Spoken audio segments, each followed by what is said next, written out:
This video is brought to you by Dr. Kristen R. Bromley's Guitar Method Book Series and Online Music Academy.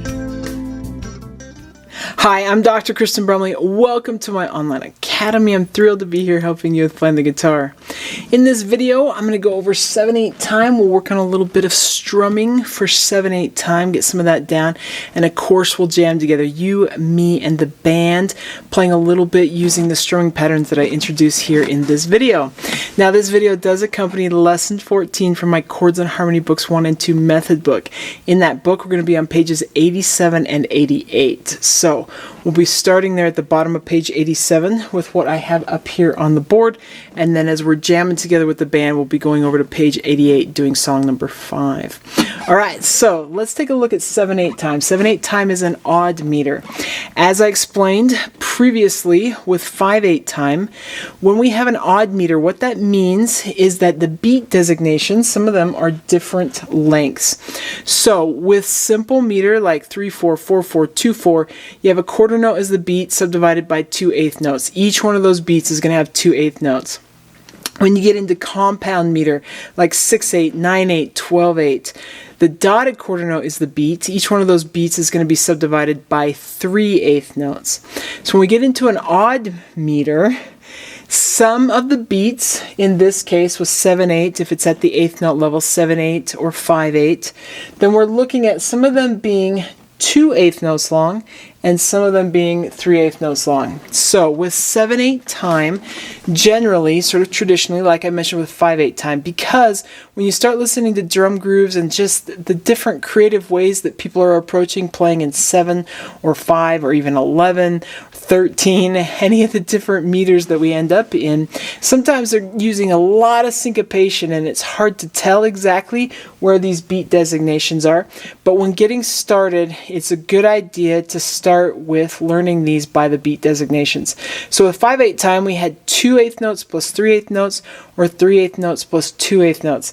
With 7/8 time, we generally, at least traditionally, have had 2/8 notes plus 2/8 notes plus 3/8 notes, or 3/8 notes plus 2/8 notes plus 2/8 notes in the groove that's being created. Now, somebody's probably done it, but it's just not sort of the traditional side of things, but it certainly could be done. You could actually have one that went 2/8 notes plus 3/8 notes plus 2/8 notes. That would be legitimate as well. But we're going to work on these two. They're the more traditional ones, so they're a great place to start. So let's look at the top one first. 2 plus 2 plus 3. So we'd have 1, 2, 3, 4, 5, 6, 7. 1, 2, 3, 4, 5, 6, 7. Now as we're doing this, what will create the designation is to play the first 8th note for each one of these a little bit accented, so just a little bit louder, and you can do that by just squeezing that pick. You can strum a little harder, but really just squeeze the pick a little tighter as you're playing those. So you go 1, 2, 3, 4, 5, 6, 7. 1, 2, 3, 4, 5, 6, 7. 1, 2, 1, 2, 1, 2, 3.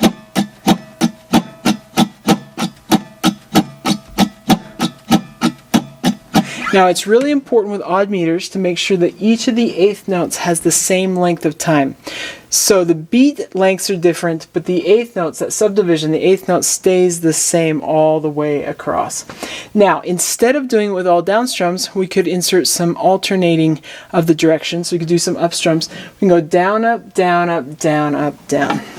Down, up, down, up, down, up, down. Down, up, down, up, down, up, down. So 1, 2, 1, 2, 1, 2, 3.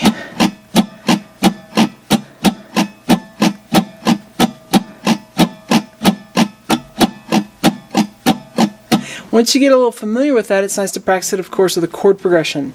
As we'll be jamming on number 5 over on page 88, we'll use that one, which uses G, E minor, C, and D, just in that order. So if we do each one of those chords one time with this, we'd have 1, 2, 1, 2, 1, 2, 3.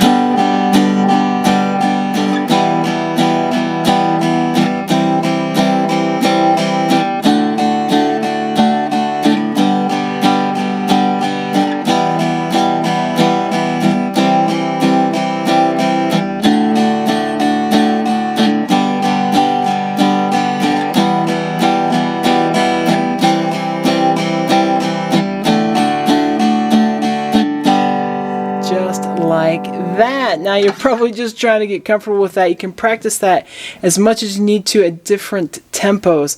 But I'm going to go ahead here in the video and take a look at the other option that I have up here, which is where we go 3 plus 2 plus 2. So 1, 2, 3, 1, 2, 1, 2, 1, 2, 3, 1, 2, 1, 2. If you were to practice that with all down strums, you'd have 1, 2, 3, 4, 5, 6, 7. 1, 2, 3, 1, 2, 1, 2, 1, 2, 3, 1, 2, 1, 2.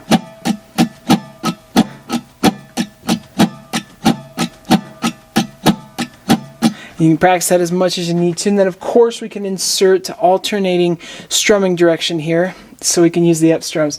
Down, up, down, down, up, down, up. 1, 2, 3, 1, 2, 1, 2.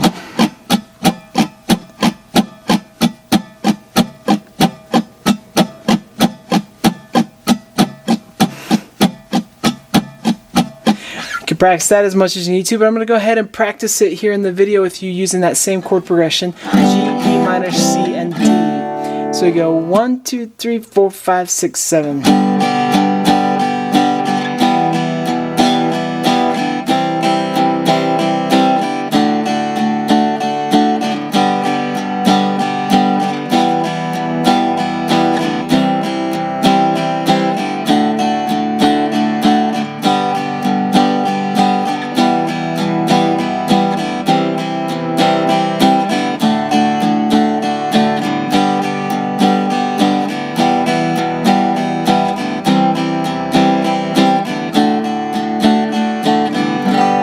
You can practice that as much as you need to at different tempos. Here in the video, we're going to go ahead and jam together you, me, and the band using each one of these strumming options with number 5 there on page 88. So they'll happen twice. So we'll do the first one 2 times.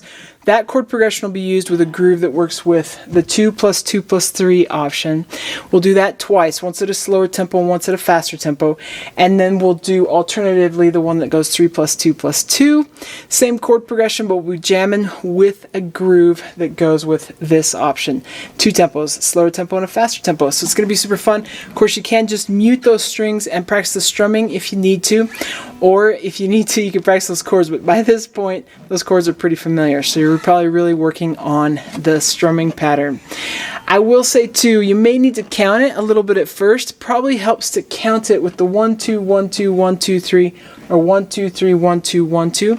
But ultimately, just feeling it is where we want to get comfortable with it.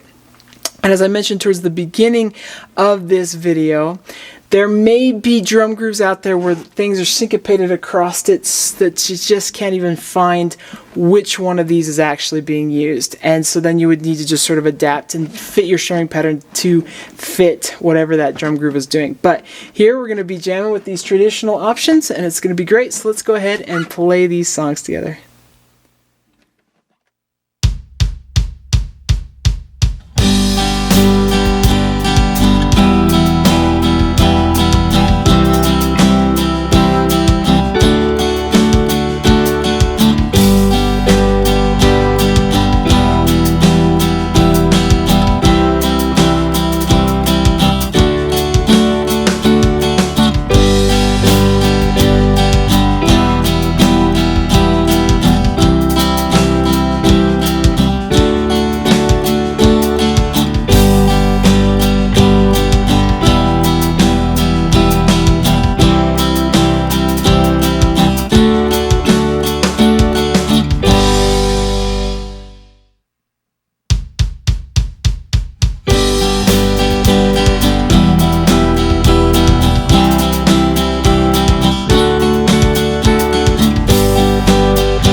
Okay, awesome. I hope you are having fun with this. As we continue, the next couple of videos that go with lesson 14 are going to have a couple more strumming options for 7/8 time. So in the next video, we'll take a look at a strumming pattern that gives us a little bit more happening with the 2+2+3 option, and then in the video after that we'll do a strumming pattern for the 3+2+2 option. So a little bit more fun with 7/8 time to come. It's going to be great. Take care, and I'll see you again. Thanks for watching this video. If you found it helpful, please hit the like button and subscribe to the channel. And be sure to check out more great content. You can find more information about me and my products at KristenBromley.com. Take care.